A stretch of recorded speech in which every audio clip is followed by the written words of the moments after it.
got 66 books of the Bible, and they're written over a course of 15 to 1600 years. You have 40 contributing writers. I don't say authors because God's the author. You have 40 writers of these 66 books. Now think about it. They lived in 3 different continents, and they spoke 3 different languages, and they lived over a span of 1600 years. You take all their writings, you put it together, and you get this perfectly congruent book called the Bible. I mean, how ridiculous is that? I mean, okay, go back 1600 years. We go back, we're right around 500 AD. Pick a guy and tell him to write a book, a chapter, right? Then go 100 years and go to a different country, a guy that speaks a different language, tell him to write another chapter.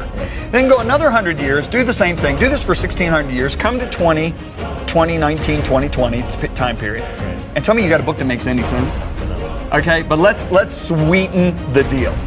If you look at the Old Testament was written by several different writers living over the course of 1100 years. So they wrote this Old Testament, which is Genesis through Malachi, was written over 1100 years. We have several writers, correct? Now, these writers made predictions about the coming Messiah, Jesus Christ, okay? Predictions like he'd be born in Bethlehem, he'd be born of a virgin, he'd ride into Jerusalem on a donkey, he'd be betrayed by a friend, he'd be betrayed for 30 pieces of silver. That 30 pieces of silver, it's actually in the Old Testament, would buy a potter's field. I mean, on and on and on. There's 300 of these predictions in this Old Testament, okay? So Jesus comes along, okay? So the last book is written 400 years before Jesus was born. So we got 1100 years. The last book's written 400 years before Jesus, and Jesus comes along and fulfills every single one of the 300 predictions. What are the chances? But there's actually this scientist named Dr. Peter Stoner, and I have his little book. Okay, this book, I went to buy it on Amazon because it's out of print for years, and it was costing $800, but a pastor knew how much I loved this, and he bought it for me as a gift. So here is the book, okay? But this is a scientist who lived in the 20th century, and he said, and his expertise was probability, okay? So what do I mean by probability? Simple probability, if I've got a 5-gallon paint bucket, and I got 9 white tennis balls and 1 yellow tennis ball, and I put them in there and I shake them all up and I blindfold you and I say, okay, pick out 1 ball, Scott. What the chances of you picking out the 1 yellow tennis ball is 1 in 10. Well, this guy's an expert on it, right?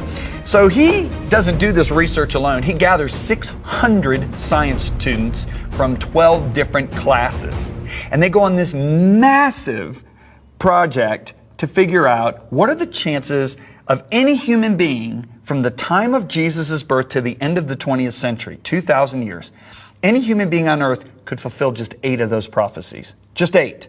Okay? Now, they picked really simple ones. All right? Number 1, Christ to be born in Bethlehem. Micah writes that. Christ to be preceded by a messenger. Isaiah, in a totally different generation, writes that. Christ to enter in Jerusalem on a donkey. Zechariah, in a completely different generation. Christ to be betrayed by a friend. Christ to be sold for 30 pieces of silver. The money is to be thrown into God's house. Christ to be silent before his accusers. Christ to be executed by crucifixion as a thief. That's the 8 prophecies they picked. And the crucifixion wasn't even a thing yet. I know, that's what's crazy. I know, there's some prophecies there that, I mean... They didn't even invent crucifixion until... So when this was written, it didn't even exist, right? So they go on hours and hours of research, study, doing all that they do, that these scientists do. And their results was actually studied by a third party. And that third party was the American National Scientific Council. And you know what the American National Scientific Council said? What they found was conservative. So what I'm about to share with you is conservative. They said the chances of any human being on earth from the time of Jesus till the end of the 20th century of fulfilling those 8 prophecies is 1 in 10 to the 17th power. Dr. Stoner said, let me make this palatable for the average man and woman. So he said, if you take a silver dollar, which is about that big, and if you have 10 to the 17th silver dollars, you have no place on earth to store them.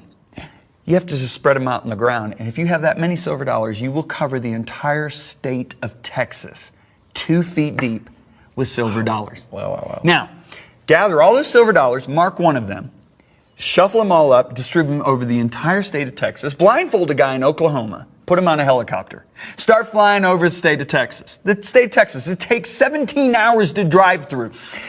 fly over the state of Texas. At any time he says let down, the guy gets out, he's still blindfolded, right? He picks $1 silver. The chances of picking out that $1 silver is the chances that any human being could fulfill these 8 prophecies over 2,000 years. And Jesus didn't fulfill 8, he fulfilled all 300.